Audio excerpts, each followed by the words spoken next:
sinto amor quando a saudade aperta.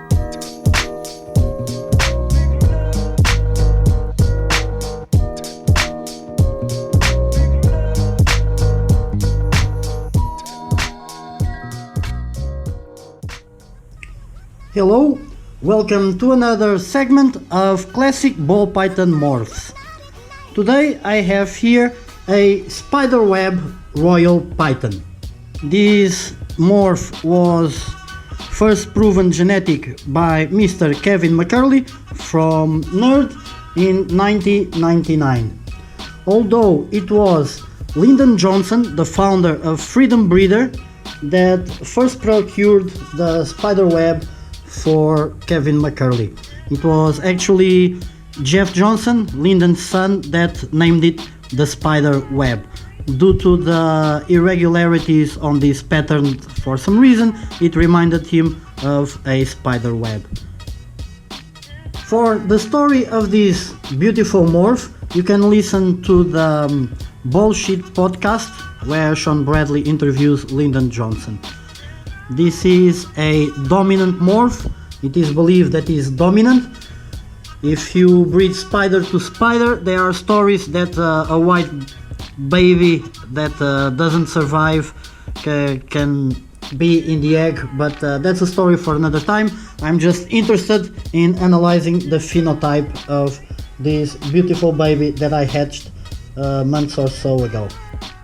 So, in the early 2000s, there were only a dozen morphs around, and we just had the pastel, and then came the spider with these awesome variants on the pattern, so everybody went crazy about it. And in the first couple of years, 2000, 2001, the spiders were being sold for 25,000 American dollars. The spider web is also very famous because it produced, alongside with the pastel jungle, the first combo.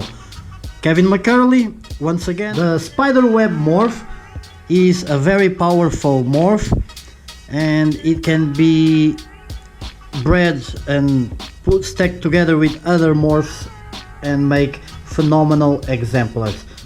One of the characteristics is being a pattern reducer, and as well as the influence of its head stamp. As we can observe here, it has a clover, the shape of a clover leaf head stamp. She has greenish eyes, and I find it curious that this exemplar of mine, let me see if I can show you, she has like a mustache. She has this black line on the upper lip and a little bit on the bottom lip as well. Teardrop coming down the eye, also on this other side, like a little, like she's crying, a little teardrop. And she has this short eye stripe here, and the yellow balloons a little bit and connects to the rest of the pattern on the back of the jaw. Regarding the pattern on the body, let me see if I can show you here. The pattern starts with fairly kind of alien heads on the neck, and then it just diffuses. We got a keyhole here. They're not very common, the keyholes, and the pattern just gets what we call the spider pattern. Towards the tail, it's more bented on this exemplar here that I have. They can vary with very much, but there is an overall tendency in terms of pattern and color. So she's kind of brownish, a light brownish, lighter tones on the spine and darker on the flanks. She has a little bit of speckling. It will intensify with age, this darker speckling, and also whiter speckling. There's a few bits of white on the pattern, and that's one of the characteristics of the spider web. As I just mentioned, there is a little bit of washout here close to the belly, and she has a very pretty belly. There is a fair bit of speckling on the belly, some darker dots here and there, and on the center of the belly it's not white but pinkish. It gets really pinkish. Regarding the other topic that some people say it's controversial, for me it's not, that they may suffer from a neurological illness, the head wobble. As we can see, this one is perfectly fine. If I try to put her belly up, she just straightens herself up, and as you can see, the head is perfectly aligned with the horizontal surface, so this one does not appear to have any kind of head wobble, so that's cool. The mother doesn't have. She is my first spiderweb ball python that I produced here in Russia. She comes from a maternal incubation clutch and she is perfectly healthy. I really like this spider morph on its original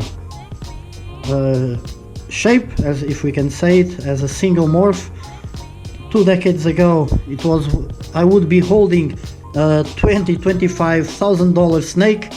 Today I'm holding around $50 snake. So that's the Christmas tree effect. Over time, as more people produce them and they become more common, the price decreases. And I still think she's very pretty. It's an awesome morph. The really pretty phenotype, this banded pattern, these dark lines, just the irregularity. There's nothing like it. There's no other morph. That maybe the Woma kind of has some similarities, but the spider, it's one of the most popular morphs around the world. I think she's very pretty. She will probably not be a holdback. And that's what I wanted to show to you today, my little male spider.